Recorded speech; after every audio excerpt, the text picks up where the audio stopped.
Hi, everybody. I've been away, but back behind my desk now. So let's check in and see how Richard is doing.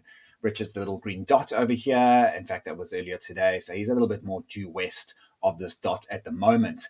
But let's look at the South Atlantic here and see what's going on so we can understand the weather and how it's affecting Richard. So right now, this is today, this is right now, we can see a very classic summer setup. We have the South Atlantic high, that's this purple spot here, classic South Atlantic high, and in the southern hemisphere, the winds are anti-clockwise around a high. So the winds are rolling here over the top towards South America, and then underneath, these are big storms, and the wind blows back this way. So if you were coming from South America to Cape Town, you would come underneath the high to ride these winds. These are big, stormy, rough seas, whereas up here it tends to be trade winds, blue skies, and easy conditions. So all good. Let's scroll ahead though, because we're in a transition phase. So I want you to keep your eye on this purple dot and see what happens. So I'm scrolling time here, and we can see the dot starts to slide towards Cape Town. It's moving across the ocean. And if I keep going, you can see here, if I just come back a little bit, Richard's going to have some strongest winds. Up here, the darker color means stronger winds. So tomorrow and Friday are going to be fairly strong for Richard. Nothing to worry about. Fairly mild, actually, by what he's been through. But look at this high pressure, completely broken up here. We've got some of it's ridged under the country, and then now it's become, from this nice little circular dot back here, it's now kind of ridging and being this long stripe, and weird stuff is happening. Richard wants trade winds that are to carry him towards Salvador, but instead now we've got southerly winds at this phase pushing him even further north. This little dot here is St. Helena.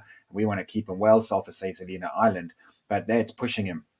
So that's late on Saturday. And as we scroll through even more into time, wow, look at this. The winds are really unstable. And this high pressure system, which was nice and far south, has now moved north, meaning light winds. If you're doing the Cape to Rio yacht race, this is going to be really challenging for those guys racing the race.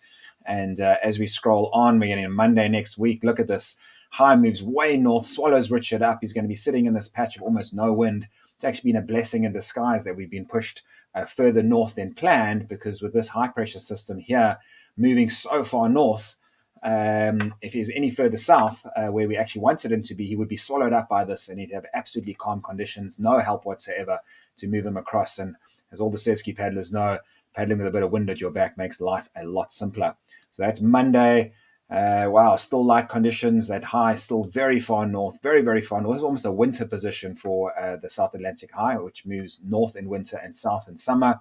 And as we scroll into the middle of next week, all right, middle of next week, towards the end of next week, we can see it start to normalize again, and the high pressures move south, and we see the trade winds coming in. So hopefully by this time next week, 7 days from now, we'll have normal conditions, which will be closer to St. Helena, and we're able to move along. But if we just look very quickly, watch this high pressure system. It just moves across and then completely breaks up and moves north, moving north, and just swallows Richard up in a whole patch of light winds.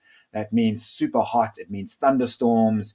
It means lots of time on the paddles with very little help and being pushed even further north. So nothing dangerous, just a frustrating time for Richard.